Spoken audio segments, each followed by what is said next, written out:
सफलता विफलता, up and down, कभी पा लिया कभी खो लिया। आई थिंक ये सभी जीवन का एक अलग न होने वाला हिस्सा है।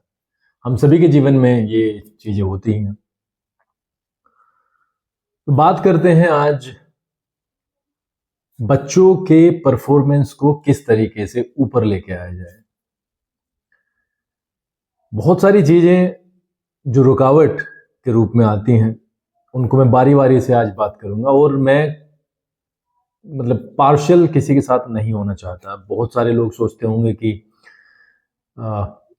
मैं कहीं ना कहीं झुका हुआ हूं अपने स्टाफ की तरफ, but frankly speaking, honestly speaking, ऐसा कुछ भी नहीं है। मैं सिर्फ उन लोगों के खिलाफ हूं जो बिना किसी एक्सपीरियंस के, बिना किसी पॉइंट ऑफ व्यू के वो अपनी बात करते हैं और जिनका कोई सर पैर नहीं होता है। देखिए, जब हम स्टूडेंट को पढ़ाते हैं तो हमारे ऊपर बहुत सारी जिम्मेदारियां होती हैं, और we can never be careless about the things that we are dealing with. लेकिन कई बार as a human being we commit mistakes, because वो मिस्टेक्स होती हैं, और ये सिर्फ एक टीचर से नहीं होते। हर इंसान के रूप में हम कुछ ना कुछ गलतियां करते हैं, और प्रोग्रेस का एक साइन यही होता है कि आपने गलती की, आप उससे सीखो और उसे रिपीट ना करें। वो चीज हमारी लाइफ में सबसे बड़ी साबित होती है। बट यहाँ पर आज किसी को ब्लेम देने के बजाय, या आप मुझे ब्लेम दो, उस चीज में I think wastage of time के अलावा कुछ रखा नहीं है। मुद्दा ये है कि किस तरीके से एक बच्चे के परफॉर्मेंस को सुधारा जाए। देखिए, हर व्यक्ति अपने सराउंडिंग के कारण उसका व्यक्तित्व बनता है, क्योंकि समाज, हमारे चारों तरफ का वातावरण, वो बहुत बड़े मायने रखता है हमारे जीवन में। आपकी जगह, जहां पे आप रहते हैं, जहां पे आप पढ़ते हैं, और उसके आसपास का जो माहौल है, वो बहुत कुछ निश्चित करता है आपके व्यक्तिगत या व्यक्तित्व के बारे में। और इसीलिए आपने देखा होगा, कई बार हमने बहुत सारे गार्जियंस को कहते सुना है कि शहरों के बच्चे, अब आप क्या शब्द मैं उसके लिए यूज करूं, लेकिन वेल ड्रेस्ड तो होते ही हैं। कई बार हमने ये सुना है। बहुत ही बेसिक सी चीज है। जब हम किसी भी बच्चे को देखते हैं तो उसका सबसे पहला इंप्रेशन जो हमारे दिमाग में जाता है वो उसका दिखना ही जाता है। अब हर माता पिता अपने बच्चे को एक अच्छा रूप देना चाहता है कि मेरा बच्चा बहुत अच्छा दिखे। ये चीजें बाहर के पॉइंट से अगर मैं देखूं, कहीं और पे जा रहा है बच्चा स्कूल के अलावा, तो चीजें बहुत अच्छे तरीके से डील की जाती हैं परिवार के द्वारा। बट जब स्कूल में आने की बात होती है तो वहां पर बच्चा डाउन हो जाता है, यूनिफॉर्म के सिलसिले में, या कहूंगा कि बेसिक जो चीजें होती है, नहाने तक के सिलसिले में, नाखून बड़े हुए हैं, दांत साफ नहीं है, ये चीजें एक परिवार को सोचनी पड़ती है। कई बार हमने कहते सुना है कि सर, अगर हम पढ़े लिखे होते तो फिर तो बात ही क्या थी। मैं उन सभी गार्जियन से सिर्फ इतना कहना चाहता हूँ कि भाई, अपने बच्चों को एटिकेट्स देने के लिए आई डोंट थिंक कि उस लेवल की एक एजुकेशन की जरूरत होती है। हाँ, पढ़ाने के लिए एजुकेशन की जरूरत होती है, बट एक जीवन के उद्देश्य को, जीवन में तमीज, जीवन में व्यवहार सिखाने के लिए आई डोंट थिंक कि वो किताबों वाली एजुकेशन की जरूरत पड़ेगी। ये हर माता पिता को उस चीज का पता होता है कि मैं अपने बच्चे के साथ में किस दिशा में आगे बढ़ने की कोशिश करूंगा, और मैं किस दिशा में उस बच्चे को ले जाना चाहता हूं। तो मेरा उन सबसे पहला यही रिक्वेस्ट है कि अपने बच्चे को, मैं ये नहीं यहाँ पे कह रहा कि आप नए कपड़े दिलवाएं, नई नई ड्रेस दिलवाएं, मैं सिर्फ इतना ही क्लियर करना चाहता हूँ कि बच्चे को एक सही आदतों के रास्ते पर लेके आए। होता है हम सभी की लाइफ में हुआ है कि कपड़े नहीं होते, एक जोड़ी में काम चलाना पड़ता है, दो जोड़ी में काम चलाना पड़ता है। लेकिन क्योंकि हम compete करते हैं, हम एक ऐसे वातावरण में बैठते हैं जहाँ पर और भी 30-50 बच्चे बैठते हैं हमारे साथ में, तो एज ए पेरेंट मुझे तो ये सोचना पड़ेगा कि मेरा बच्चा वहाँ पे कमतर ना दिखे, सबसे पहले तो यही। और उसके लिए मुझे लगता नहीं है कि मुझे यहाँ से समझाने की ज़रूरत है, क्योंकि हर एक माता पिता अपने बच्चे के प्रति मतलब बहुत ज़्यादा सजग, बहुत ज़्यादा प्रतिबद्ध होता है। लेकिन मुझे तो कहीं ना कहीं कमी लगती है उस चीज़ में, जब वो स्कूल आता है तो वहाँ पर अगर थोड़ी सी वो चीज़ें अगर ठीक हो जाती हैं तो उससे बेहतर कुछ नहीं हो सकता। दूसरा पॉइंट मैं यहाँ पर रखना चाहूँगा एक बच्चे की परफॉर्मेंस को थोड़ा सा बेटर करने का, वो यही है कि समय समय पर हम स्कूल के संपर्क में आए। और क्योंकि स्कूल में संपर्क में आने से एक बहुत बड़ा बेनिफिट ये होगा कि जब बच्चे को ये आइडिया हो जाता है कि मेरे मम्मी पापा टीचर्स के संपर्क में है, तो उसके ऊपर एक पॉजिटिव इफेक्ट पड़ता है उस चीज़ का, एक डर भी आता है। और मैं डर के बारे में बहुत डिटेल में बात करने वाला हूँ। तो जब आप टीचर से मिलते हो तो आपको क्लैरिटी मिलती है कि आपका बच्चा किस स्तर पे है। ऑल्दो हो सकता है कि आपको उस स्तर का ना पता हो, लेकिन हाँ, टीचर के मन में भी ये आएगा, स्कूल के मन में ये आएगा कि हाँ, ये एक जागरूक गार्जियन है और वो हमेशा अपने बच्चे के बारे में पता करने की कोशिश करते हैं। आपको जो एक चीज से जो कि बहुत खतरनाक हो चली है, जिससे बचना है, वो ये है कि आप जब जेनेटिक में बच्चों को पढ़वा रहे हैं तो आप हमारे ऊपर उतना तो विश्वास करते ही होंगे कि हम किसी भी बच्चे को चिढ़कर या किसी भी जेलसी के कारण नहीं पनिशमेंट देंगे। आपके बच्चे को बिल्कुल अपने बच्चे की तरह ही यहाँ पर रखा हुआ है।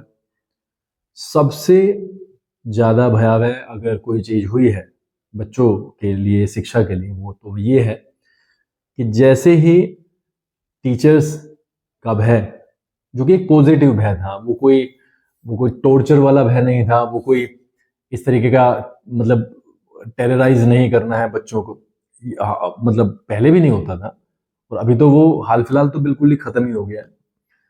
वो जो भय है वो जैसे ही खत्म हुआ है, एंड उस पॉइंट का बच्चों को भी पता चल चुका है कि टीचर्स कुछ कहने वाले नहीं है, उस चीज का नेगेटिव रिजल्ट सामने आया है।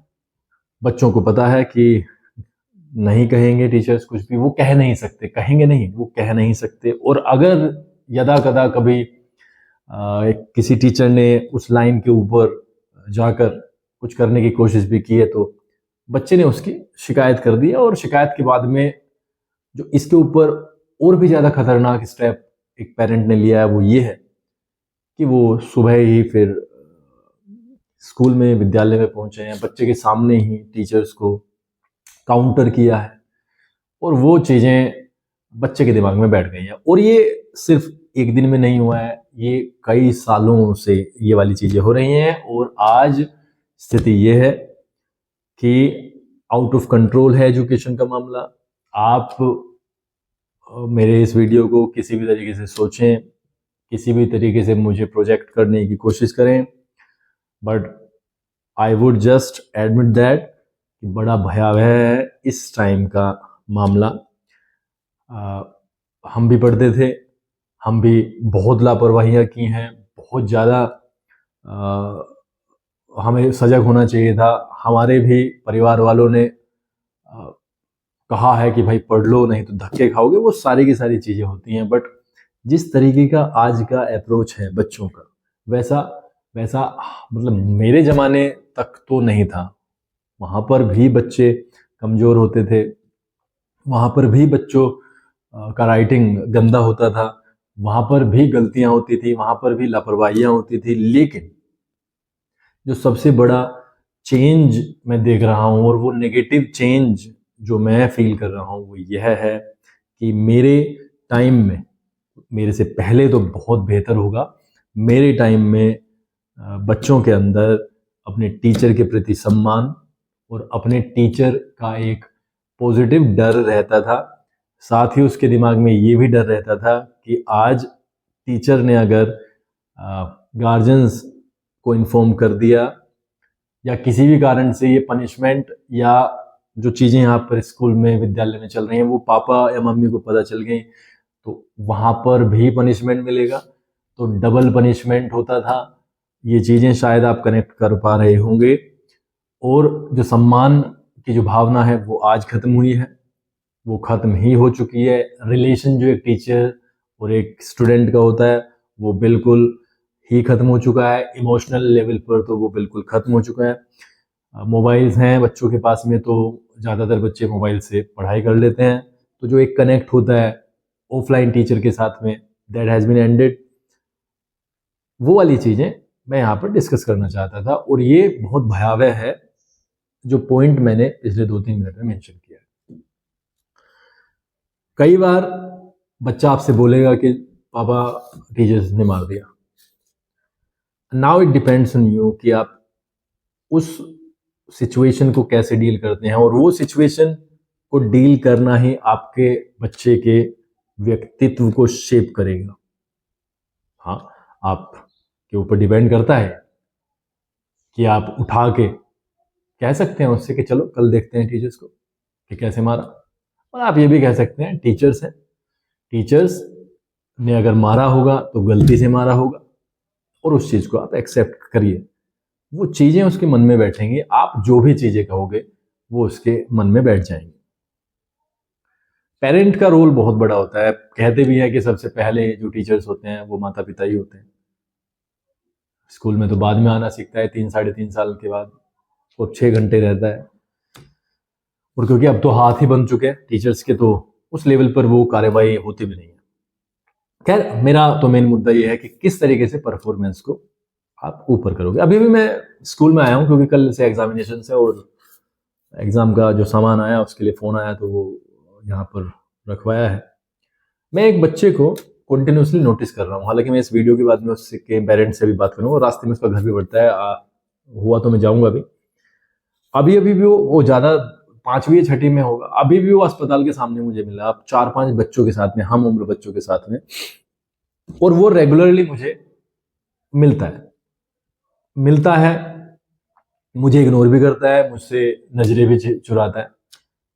और क्योंकि वो रेगुलर बेसिस पे मिल रहा है, इसलिए मैं उसका मतलब मैं नाम मेंशन नहीं करना चाहता हूँ, बट मैं उस बच्चे को मेंशन करना चाहता हूँ क्योंकि मुझे ये नहीं पता चल पा रहा अब कि माता पिता, अभी टाइम हुआ है 2, 2:15, तो माता पिता 2:15 धूप हो रही है बाहर, उस बच्चे को देख क्यों नहीं रहे कि वो कहाँ पे है और किसके साथ है। मुझे नहीं लगता कि एकेडमिक एजुकेशन की जरूरत है इसमें एक कॉमन एजुकेशन होती है हमारे पास में, जो एक मॉरल एजुकेशन होती है, उसी से डील होता है बच्चा। मुझे नहीं पता कि वो क्यों वहां पर है, ऐसे कंधे में उसने हाथ डाला हुआ था। तो जब, क्योंकि मैं उसे कई बार से नोटिस कर रहा हूं उसी स्थान के आसपास, आज मैंने सख्ती के साथ में उसे सभी के सामने कह ही दिया, और जिस तरीके से मैं कहता हूं वैसे ही कह दिया। तब वो जाकर बच्चा वहां से हटा और तब वो जाकर अपने घर पे पहुंचा। किसी भी बच्चे के परफॉर्मेंस को बढ़ाने का सिर्फ एक ही उपाय है, वो है टीचर्स के साथ में बैठें, टीचर्स को गलत ना समझें। टीचर्स के साथ जब आप बैठते हैं तो क्योंकि टीचर्स का मोटिव भी, कि टीचर्स का एम भी वो आप ही वाला है। आप जिस जगह पे अपने बच्चे को पहुंचाना चाहते हैं उसी जगह पे टीचर्स भी उस बच्चे को पहुंचाना चाहते हैं, तो इसमें कन्फ्लिक्ट वाली बात उत्पन्न होती नहीं है। फर्स्ट ऑफ ऑल, प्यार से बातें होंगी, अच्छे तरीके से पॉइंट टू पॉइंट बातें होंगी, हम एक प्रोग्रेसिव सिस्टम पे बात करेंगे तो बच्चा आगे बढ़ जाएगा। यहां पर मैं एक चीज जोड़ना चाहता हूं, कई बार, क्योंकि इंटरकनेक्टेड है चीजें, कई बार समझा जाता है कि लापरवाही चलती है, टाइम पास चलता है। देखो, मैंने हमेशा हजारों बार यही जिक्र किया है कि मेरा एज एन इंडिविजुअल अगर मैं बात करूं तो मेरा एक काम है, जेनेटिक पब्लिक स्कूल से मेरा परिवार भी चलता है। हर पैसा अगर मैं जो भी यूज करता हूं तो वो जेनेटिक पब्लिक स्कूल से ही जाता है। अब आप ये सोचिए कि किस तरीके से मैं उस जोन में जाकर के लापरवाही करने की कोशिश करूँगा और अपने भविष्य को बर्बाद करने की कोशिश करूँगा।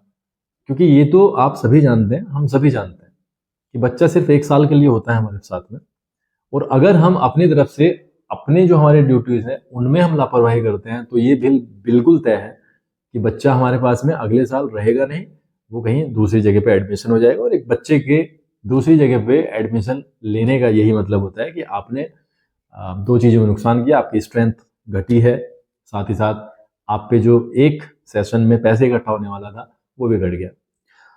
तो वो चीज़ जब हम सभी जानते हैं, तो लापरवाही वाला, मैं दूसरे स्कूल्स की मैं यहाँ पे बात नहीं करूँगा, लेकिन मेरे लिए लापरवाही वाला मुद्दा बैठता नहीं है कतई भी। जैसे मैंने शुरुआत में ही कहा अपने वीडियो के, हाँ गलतियाँ होती हैं, और जीवन में एक मनुष्य के लिए, एक इंसान के लिए गलती करना स्वाभाविक है, क्योंकि जो काम करता है वो गलती करेगा, लेकिन उससे सीखता है वो। रिपीटिशन ना हो गलती का, यही जीवन है, यही एक प्रोग्रेसिव माइंड की पहचान है। रिपीटेडली जो गलती करता है तो वो वहीं का वहीं धंसा का धंसा रह जाता है। सिर्फ मेरा ये आकलन था।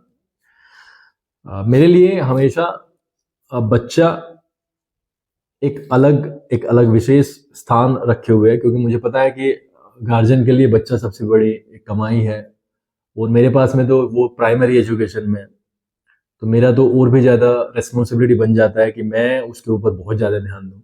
लेकिन जैसे मैंने एक और चीज़ का जिक्र किया है, एटमॉस्फेयर, जो कि हम ही बनाते हैं आपस में, वो बहुत बड़े मायने रखता है। जैसे कि मैंने कहा कि शहर का बच्चा वेल ड्रेस्ड लगता है, अगर आप उसको पहली नज़र में देखोगे, गाँव का नहीं लगता है बहुत सारे केसेस में, तो कई बार वो अलग तरीके से पोर्ट्रे होता है।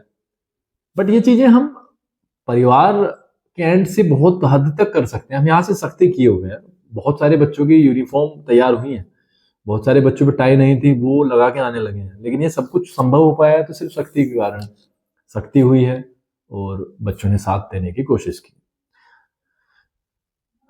अंत में बस यही है कि आप विश्वास करें, और जो बेसिक चीज़ें हैं उनके ऊपर आप घर से ध्यान दें, जो आप दे सकते हैं, जितना कंट्रीब्यूशन आप दे सकते हैं आप करें। जितना मैं यहाँ से अपने स्टाफ से और जेनेटिक्स से करवा सकता हूँ, उसमें मैं कतई भी ये विश्वास मान के चलिएगा, मैं कतई भी पीछे नहीं हूँ। हाँ, बच्चे एडवांस हुए हैं just because of the mobile, बच्चे ऑफलाइन टीचर्स से डिस्कनेक्ट हुए हैं just because of the online teachers.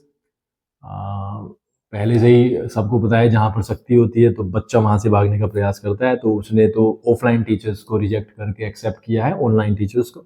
ये चीज़ आपको समझनी पड़ेगी। मैं तो अपनी बेटी के लिए सिर्फ एग्जाम्पल के तौर पर उसे कर सकता हूँ सामने। अगर उसके सामने ऐसी चीज़ें आएंगी कि टीचर ने मारा है, तो हम तो भाई हमेशा यही कहेंगे कि टीचर्स का काम होता है। और जब 30, 40, 50 स्टूडेंट सामने होते हैं तो वो डिसाइड करना बहुत भारी होता है कि गलती किसकी है। जब 2 बच्चे सामने आते हैं तो वे रिस्पेक्ट करो। और ये चीज़ें रोज़ नहीं होती कि रोज़ पनिशमेंट हुआ है। एक दिन पनिशमेंट मिल गया है तो इसमें क्या मतलब, कुछ क्या नुकसान हो गया है? 2 दिन मिल गया, 4 दिन मिल गया, 10 दिन मिल गया, तो क्या प्यार भी तो वही करते हैं। दूसरी चीज़, हमेशा ऑफलाइन टीचर्स को बढ़ावा देने की कोशिश करूँगा जहाँ तक मेरी अपनी बेटी का सवाल है, क्योंकि मुझे पता है कि ऑनलाइन में होता क्या है, ऐसे मोबाइल लेके खड़े हो जाते हैं भाई साहब, कमेंट्स पढ़ते रहते हैं। जो चीज़ें 20 मिनट में ख़त्म हो जानी चाहिए वो 60-60, 80-80 मिनट चलती हैं। बच्चा अपने आराम से बेड पे पड़ा हुआ है, स्प्लिट स्क्रीन है, और वो देख भी रहा है वीडियो। गार्जियन को लग रहा है कि ऑनलाइन क्लासेस चल रहे हैं, वो कुछ दूसरी स्क्रीन पे भी अवेलेबल है। तो वो हमेशा वहाँ पे सहूलियत वाली स्थिति होगी, कंफर्ट जोन होगा उसका वहाँ पे, और इसीलिए गाँव के बच्चों का रिजल्ट भी डाउन हुआ है। तो मेरी तो यही रिक्वेस्ट है कि आप अगर जेनेटिक का मेरा अगर इस पूरी पूरी मुहिम में साथ देते हैं, तो मैं नेक्स्ट सेशन तक बहुत सारी चीज़ें जेनेटिक के अंदर तो चेंज करने ही वाला हूँ। ये तो आप ये मान के चलिएगा, ये तो तय ही है। चाहे मुझे दिन रात कुछ भी करना पड़े, और चाहे मुझे कुछ लोगों की गालियाँ तक भी सुननी पड़े, क्योंकि लोगों ने मुझे बहुत बहुत कहा है घमंडी, एरोगेंट, और पैसा आ गया है या स्ट्रेंथ ज़्यादा हो गई है और छक गया है, न जाने क्या क्या। बट यहाँ पे कुछ लोगों के कारण व्यवस्था खराब हुई है, कुछ लोगों की शिकायतों के कारण मैं डर के बैठ गया था, वो कलेश के कारण मैं डर के बैठ गया था, और मुझे बड़ा दुख है, और मैं कभी कभी बड़ा इमोशनल फील करता हूँ कि मेरे एक डिसीजन के कारण कि यार छोड़ो ना, जो जैसे चल रहा है वैसे चलने दो। बहुत सारे बच्चों का रिजल्ट डाउन हुआ है। मैं तो जो 3 साल पहले बहुत होशियार बच्चे होते थे, अब मैं उन्हें देखता हूँ तो मैं काफ़ी मतलब अपने आप को दोषी मानता हूँ उसके लिए, क्योंकि मैंने कुछ इतने से गार्जियंस के कारण वो चीज़ें छोड़ दी। But now I am firm कि वो चीज़ें मैं करता ना हूँ जिस पर्पज़ से स्कूल खोला गया था। बहुत बहुत धन्यवाद आपका। आप बहुत ज़्यादा सपोर्ट करते हैं, बहुत ज़्यादा सपोर्टिव हैं, और कई बार मैं वो चीज़ें करता हूँ जो मुझे अच्छी लगती हैं, क्योंकि जिस विद्यालय में मैं पढ़ा, जिस तरीके की शिक्षा मिली है मुझे और जो भी मैंने सीखा है, उससे मुझे लगता है कि मैं शायद बेहतर सिखा पाऊँगा, और आपने मुझ पे विश्वास किया है तो वो चीज़ को मैं शायद डिलीवर कर पाऊँगा।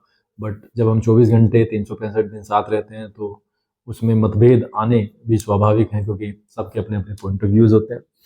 बट फिर भी मेरी तरफ से जो भी गलतियाँ होती हैं उसके लिए मैं हाथ जोड़ जोड़ के माफ़ी मांगता हूँ। इंटेंशंस कभी भी गलत नहीं रही हैं। जिस जगह पे आप बच्चे को पहुँचाना चाहते हैं, उसी जगह पे जेनेटिक मैं वो मेरा पूरा का पूरा स्टाफ भी वहाँ पर पहुँचाना चाहता है। तो आपको सिर्फ इतना करना है कि आपको सिर्फ विश्वास के साथ में साथ देना है। ये पार्ट है शिकायत करने का। टेबल पे बैठें, बारी-बारी से सभी चीज़ों की बात करें और बच्चे को उस लेवल पे लेके जाएँ कि अब माता-पिता, एक गार्जियन स्कूल में जाकर के डिस्कस करने लगे हैं, उसके ऊपर एक पॉजिटिव इफ़ेक्ट आएगा। बहुत-बहुत आभार। आप सभी का जीवन मंगलमय हो। हमेशा आप प्रोग्रेसिव रहें।